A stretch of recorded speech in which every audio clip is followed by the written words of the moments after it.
India has issued a strong statement on counter-terrorism and its ongoing engagement with Pakistan. In a press briefing on the 13th of May 2025, Ministry of External Affairs official spokesperson Randhir Jaiswal provided key updates on Operation Sindoor, India's latest counter-terror initiative. He confirmed that the operation is focused on dismantling terror infrastructure and ensuring national security remains uncompromised. On the situation along the line of control, the spokesperson stated that the ceasefire agreement remains intact but stressed the importance of mutual respect and adherence to the terms from both sides. Turning to Jammu and Kashmir, the MEA reiterated India's consistent stance, stating that the region is an integral part of the country and that the matter remains strictly internal with no room for third-party involvement. In a significant development, India welcomed the designation of the Resistance Front as a global terrorist organization, calling it a validation of India's concerns about cross-border terrorism operating from Pakistan-controlled areas. Meanwhile, the spokesperson touched upon the Indus Waters Treaty, indicating that while India has respected its commitments, there are growing concerns over Pakistan's use of the agreement's provisions. And finally, addressing speculation about international mediation, the MEA made it clear there is no role for the United States or any third party in the India-Pakistan dialogue. All issues, the MEA said, must be resolved bilaterally. As you are aware, we have a long-standing national position that any issues pertaining to the Union territory of Jammu and Kashmir have to be addressed by India and Pakistan bilaterally. That stated policy has not changed. As you are aware, the outstanding matter is the vacation of illegally occupied Indian territory by Pakistan.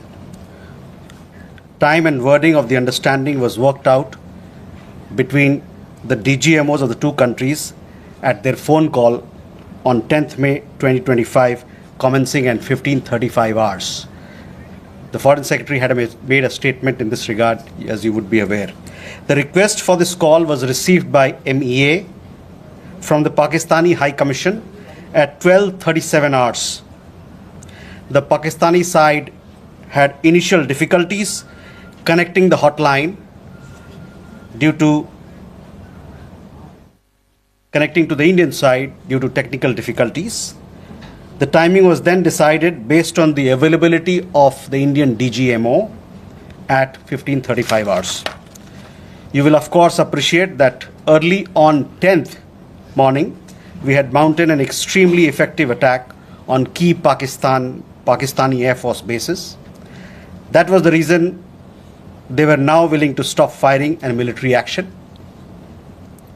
Let me be clear, it was the force of Indian arms that compelled Pakistan to stop its firing. As regards conversations with other nations, the message from India was clear and consistent, and exactly the same message that we were conveying from public platforms was the one conveyed in private conversations. It was that India was responding to the 22nd April terrorist attack by targeting the terrorist infrastructure. However, if the Pakistani armed forces fire, Indian armed forces will fire back. If Pakistan stops, India will also stop. This was also the message that was conveyed to the Pakistani side at the time of the commencement of Operation Sindoor, which was not heeded to by the Pakistani side at that time. It is natural that many foreign leaders who heard this from us would have shared it with their Pakistani interlocutors. Jessica, you had a question on IWT. The other day you saw that after the CCS decision, this Indus Water Treaty has been put in abeyance. I would also like to take you back a little. The IWT, the Indus Water Treaty, was concluded in the spirit of goodwill and friendship as specified in the preamble of the treaty.